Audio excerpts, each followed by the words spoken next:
Good evening. Welcome to our June episode of Northwest City Politics. Today we're going to be speaking with Mayor April Graves of Brooklyn Center, and we're very fortunate to have her here. Before we get started, I just want to take a moment to acknowledge the sorrow and the loss that we're all experiencing in our communities and across the state after the horrific events that took place with the assassination of former Speaker of the House, Melissa Hortman, and her husband, Mark, and the senseless shooting of State Senator John Hoffman and his wife, Yvette. It's difficult to be a public servant, to put yourself into the public sphere, and to advocate for what you believe is right, is just, is fair, is equitable. And the job is extremely hard. And today, we're sadly reminded that it also comes with a lot of inherent risks. We won't spend too much time talking about the events or the perpetrator. We will talk about our friends. Our thoughts and prayers are with all of them and their families. And it's really poignant that Mayor Graves is joining us today. Brooklyn Center is a city that has known lots of challenge and change at the local and the national level. And we're really honored to be able to have this space to speak with her today. Thank you for joining us. Thanks for having me. Let's just start with how are you? How are you doing? People ask me that a lot, and I usually just say, I'm taking it one day at a time, because I think that's what we have to do. We have to care for ourselves so that we can care for each other. I think I'm very much still processing the events of this past weekend. I was actually out and about that morning with my daughter, and before I had learned anything, just saw the extra police presence and was wondering what was going on. And it was very scary and horrifying.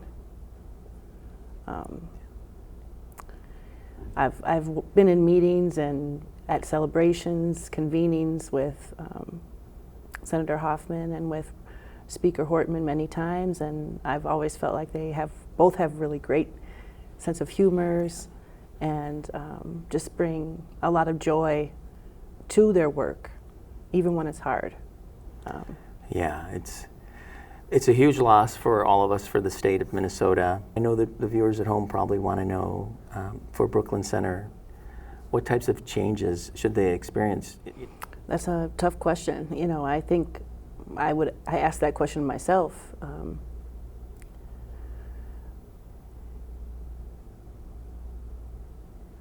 I don't think I have the answers, but I think that we definitely need to have the conversation, not just with staff and with the council, but with the community as well, to come up with solutions, because I do think that there's always been struggles with communication, both internally within the city enterprise and also externally to the community and vice versa, the community to the council or to the staff. So, and there's mechanisms in place to try to maintain ethics and things like that make sense. But I think that the solutions to some of the issues that we're facing are not solutions that can just be held by one department or one body, but needs to be held by the collective. So I know that's not an answer, but I think it's a place to start. I think it's an excellent place to begin, right? Just recognizing the challenges, and that, there's probably viewers at home who are worried now. They were worried before, now they're even more worried when someone comes to their home. And I know law enforcement is saying that if you have any questions, you should call 911. You should not just open the door, let someone who's saying that they're law enforcement or dressed like law enforcement, appear to be law enforcement, just come into your home. And in a lot of communities, that's going to be very difficult to resolve. Even myself, I live in neighboring New Hope, and it's just really changed the way I think about my own family's safety. And how I feel about certain things and steps that I now almost feel compelled to take that go against a lot of what I would want in interactions with law enforcement. But then being a public official, right? And we have seen violence in all settings. I'm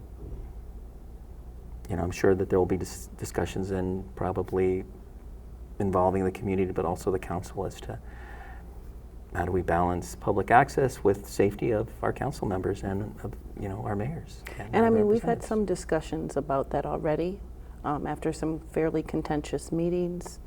When we've had civil unrest and things like that. Some of us have gotten some threats in the past. I've never personally gotten extra security, but I definitely have had a lot of friends and family members reach out and ask me because they know I'm not married and that I'm definitely a peacemaker rather than a peace breaker. Sure. And definitely, I even had someone just tell me, hey, I don't care if you feel like you need me or not, I'm going to sit outside your house and keep an eye on your house for you. And I said, okay, thank you. Yeah, and well, we obviously want you to be safe. We need you to continue to lead the city of Brooklyn Center. You've done a tremendous job leading probably one of the most diverse cities in the state of Minnesota, I would say by many counts. And you've always led with equality and inclusiveness. And we just want all of you and all of our representatives at all levels of government to be safe. And so I think that we need to continue to have hard discussions about things that really matter. And that's the best way to honor those that we have lost. And we've lost lots of people before this. This particular loss in this particular manner is just as terrible and just as horrible as all the other losses. But I think maybe now the state, all of our citizens here may listen more, I hope. And maybe a lot of good can come from that. But of course, life goes on. That's the hardest part. There's so many things that we want to ask you about Brooklyn Center, about its future, where it's headed, celebrations that are going to be taking place. There's a large one, I think, that you guys are having on Juneteenth, correct? That's right. I know that we have canceled the parade, but the rest of the events will be happening on Juneteenth at North Hennepin Community College. And this is, I think, our first time doing a collaborative between Brooklyn Park and Brooklyn Center. So I'm excited about that. The last few years, Brooklyn Center has had a pretty big Juneteenth celebration with a good turnout. Last year was a little bit rough because of the weather. I mean, I think everybody's Juneteenth kind of struggled last year, but a lot of folks still came out even in the rain. So I'm grateful that we're able to continue the tradition of having a Juneteenth. So I think this is the third or fourth Juneteenth Brooklyn Center has actually participated and provided an event for community to come to. And even though the budget's been really tight and there's had to been some cuts to things like community celebrations or movies in the park, that we're still able to offer the opportunity for our community members to come out and celebrate and learn about the importance of Juneteenth. That's excellent. Yeah, we are all looking forward to celebrating that day. And I think I looked at the forecast. It's going to be a nice day. Might be a little hot, but it'll be nice to get out there on Thursday, right? Yeah. Saturday. Saturday. Oh, Yeah. Saturday. I'm already jumping the days. Juneteenth, the holiday is Thursday, but the celebration is Saturday. And there's also a golf tournament on Friday at the Brooklyn Center golf course. Okay. Yeah, actually Saturday it's going to be 90-degree weather, so it'll be really nice and warm. Nice and warm for sure. You mentioned the budget briefly, right? And so we are living and operating everywhere in some pretty, constraints around funding. Has there been any material impacts, or do you foresee or expect, or are you preparing for any impacts because of federal funding cuts or losses, or any things of that nature? Not too bad. I mean, I think most of where there might be still some question and concern would be around some of the federal infrastructure funds that we've had for big projects with streets and potentially, some of our maintenance to city buildings. But I think in general, the city doesn't depend a whole lot on, general operating of the city on federal funds. And we do know that local government aid is in a good place. So we depend, I think, a little bit more on that. Mm-hmm. And so, I think there's just this overall feeling of that, times are hard. Brooklyn Center has not a huge budget, but some real big urban issues. And so that's always been a struggle in Brooklyn Center. But I think even more so now, folks were just starting to kind of recover from COVID slowly.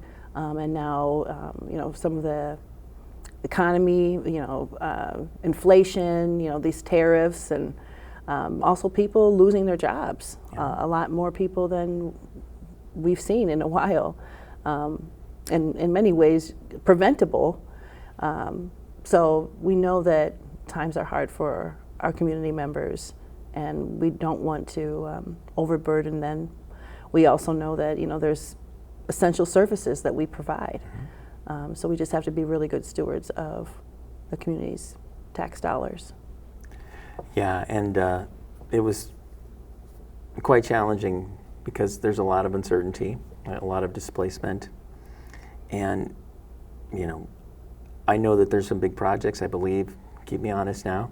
252, is that correct? That's one of the projects that... It's a big project. Yeah. It's currently in the environmental review stage, the EIS. Mm-hmm. And so MnDOT has been hosting some community meetings to get input around that. One of the frustrations that's been a concern of the Brooklyn Center City Council and many community members from the beginning is that all of the different alternatives that MnDOT has decided is worth studying are freeway options, and then the option to basically do nothing. Now, I think everybody agrees that 252 is not a safe corridor. There's way too many crashes there. There's way too many fatal crashes there. We all agree on that, but we don't necessarily all agree on the best way to address the issue. Mm-hmm. We also don't necessarily have all of the data that we need to make a fully informed decision.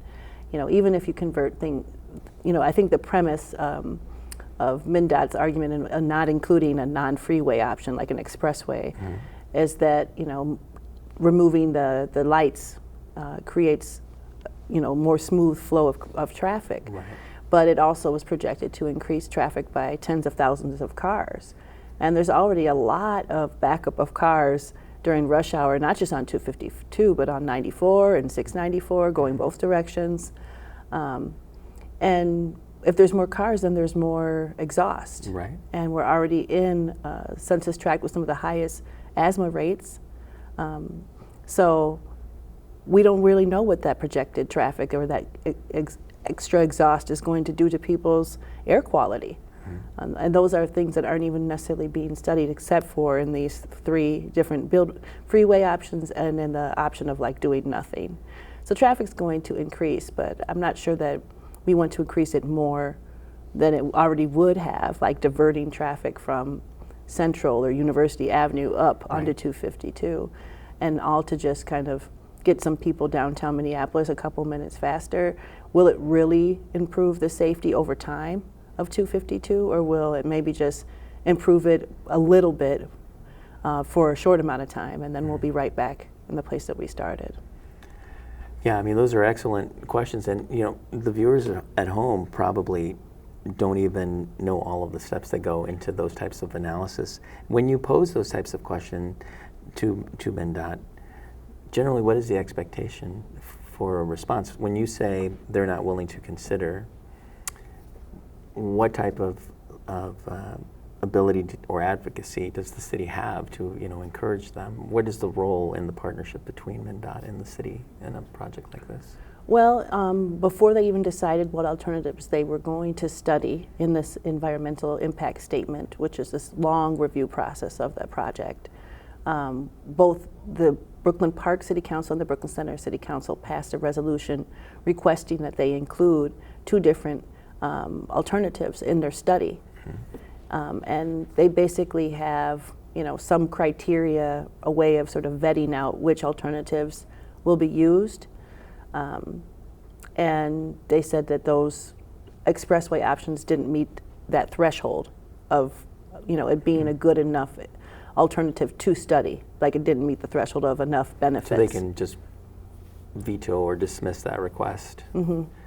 That is disappointing.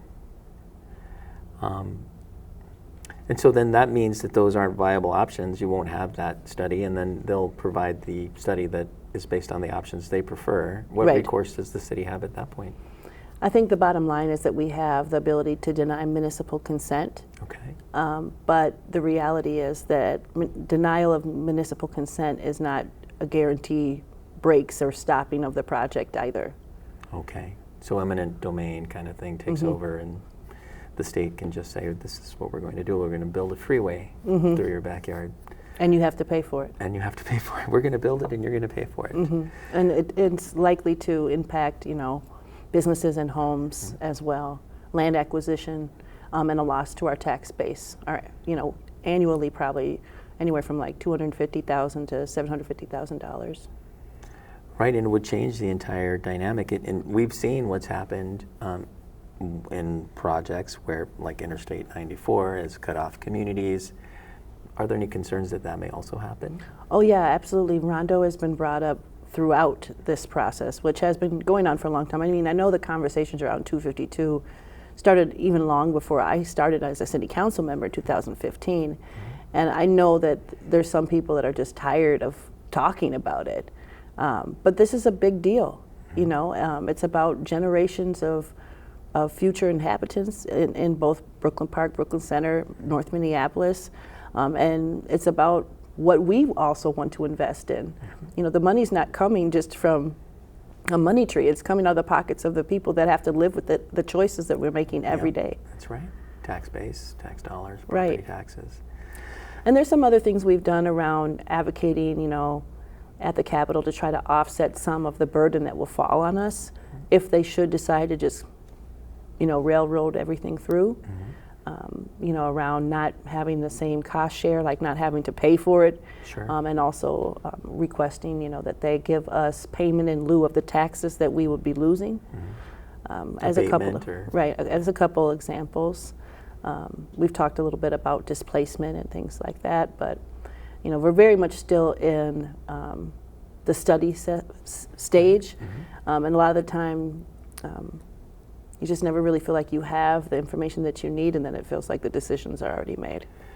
It goes by a lot faster than you think when you're looking backwards, right? It's hard to believe 2015, here we are 10 years later. Looking back, it doesn't seem like it was that long ago. Well, and the conversation started even before that, Yeah. Yeah. So. Indeed.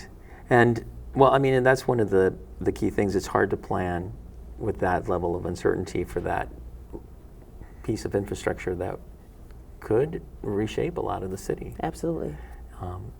But still planning continues, right? And there's still opportunities for growth and business development. And community input.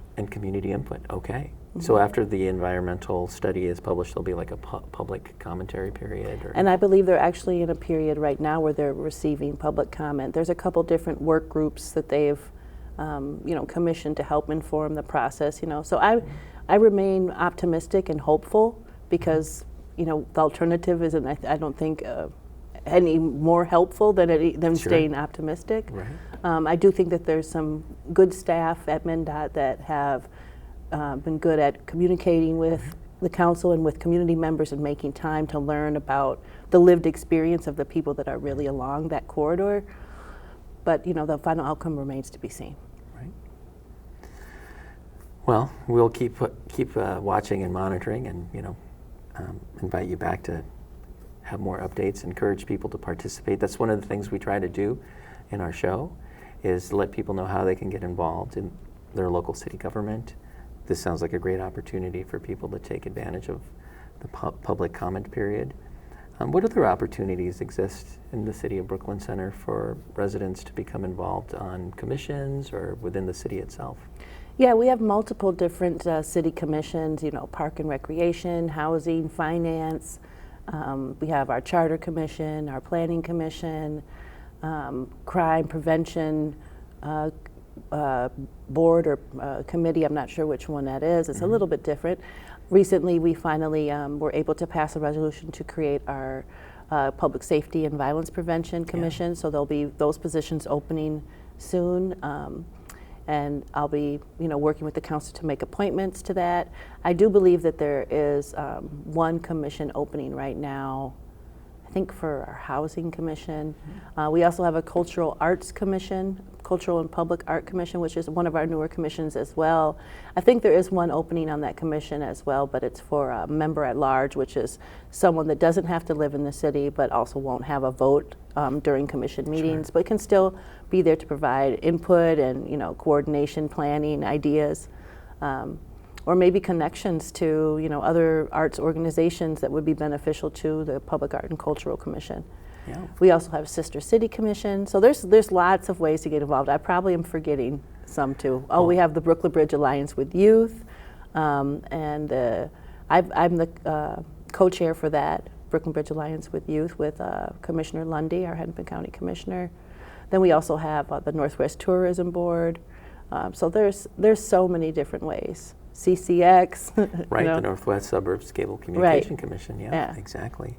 And I think that's a great reflection of really the diversity of the city of Brooklyn Center, and the fact that you guys, I think, have probably the highest number of opportunities and commission-based opportunities for residents than we see with a lot of our surrounding cities.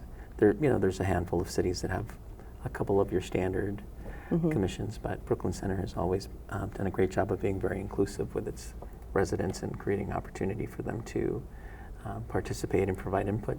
Can you talk a little bit about, I don't want to get the name wrong, the Police and Violence Prevention Commission? Is that? I'm not sure I have the title exactly right either, but it's about crime prevention and violence prevention, and also public health. And so this is a newer commission, like I said. It really came out of the work that the city has been doing since the killing of Dante Wright back in 2021. We did pass a resolution creating it at the end of last year. When the council got a new member at the beginning of this year, it was talked about being repealed, but we went back into conversations and discussions around editing it. And we're able to come up with a resolution and a scope of duties and sort of framework and structure that the rest of the council could get on board with. Really, there'll be about, I think, 8 members, no non-voting members, all city residents. We'd ideally like people to be have some experience in like public health or law or business. We want folks to bring their expertise from their own sectors to the work, because we know that violence prevention and crime prevention and public health, it traverses many different ways of life. So we want to be able to talk with businesses. We also want to be able to talk to our schools, but we also want to talk to residents, block captains, the police department, our partners in law enforcement in the county and at the state level. So it has to be very inclusive. If we're not thinking also about things like housing and access to food and education and living wage jobs, then you're not really thinking about how you want to prevent crime and violence either. Right. So we really have to think about the human element. What do people need to feel safe, to feel healthy, to feel happy and capable and able to create the lives that they want for themselves and their family. So it has to be a much more holistic conversation, and that's the hope for this new commission, is that we have a space where we can really do that in a collaborative way, and bring community members together that maybe haven't been talking before, and figuring out how we can do a better job coordinating our efforts. And right now, if viewers at home, residents of Brooklyn Center, interested parties, they would go to the website, the city website, and they could apply that way, or how would they apply? Or that's a good question. I don't think the application is open yet. Okay. But they could reach out to our director of the Office of Community Health Prevention and Safety, Latoya Turk. Send her an email, and I'm assuming that once applications will open, that she'll make sure that people know about that, a way to find that information. And you're targeting having the commission formed and have their first inaugural meeting around which time frame? You know, I would hope sooner rather than later. Yeah. I know sometimes those things take time. I also know that there might be lengthy discussion with my fellow council members over, you know, my appointments. You know, ultimately, there has to be consensus of the council for anyone to be appointed. I make the recommendation. Sure. But I have to get 2 other council members to agree with me about that recommendation. So, you know, it's difficult to say exactly, but I would hope that we would have that done by the end of the year at the latest. That's an excellent goal, and we'll also continue to monitor that. So when we sat down initially, you said, how long will this go? And I said, it goes by very fast, and in fact, now we have 3 minutes left of our time together. And there's so many things that we want to learn about Brooklyn Center, but I also want to give you just the opportunity to highlight what you want people to most remember about Brooklyn Center, about the current times, current priorities, or anything that you want to say to viewers at home directly. Well, that's actually a tall order, I think, you know. You can pick any of those that you want. It's always kind of difficult to know what to say. When I moved to Brooklyn Center in 2011, bought my home, I didn't know anything about Brooklyn Center. I grew up in the Rondo neighborhood of St. Paul, and I got my house as a foreclosure. I paid $95,000 for my home.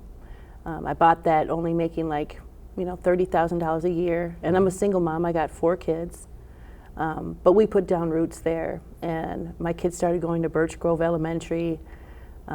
Later, my son went to Brooklyn Center Middle and High School. My daughter, my third born, she just graduated from Park Center a couple weeks ago.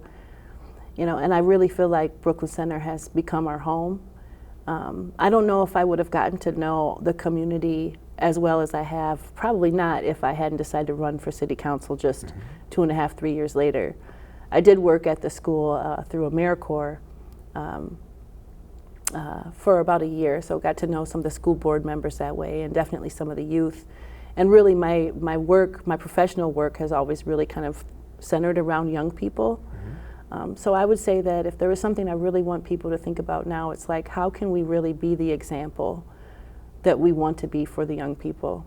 How can we really show up for each other, ourselves, even the people that we don't like, in a way that we're going to be really planting the seeds for a better future for the young people, for the youth, so that we can look back and we can say, you know, in these times, these trying times, we tried our hardest. So that even if we're not going to like be able to see the fruits of our labor, we at least planted the seeds and taught them how to tend them. I guess I'll end it there. I don't know that I could add anything to that. That is a great sentiment, and one that I think we should all take with us. Thank you for joining us tonight. Thank you for being here. We hope that you'll come back so we can talk some more in the future. Please take care of each other, and thanks again for tuning in. Be well and be safe. Good night.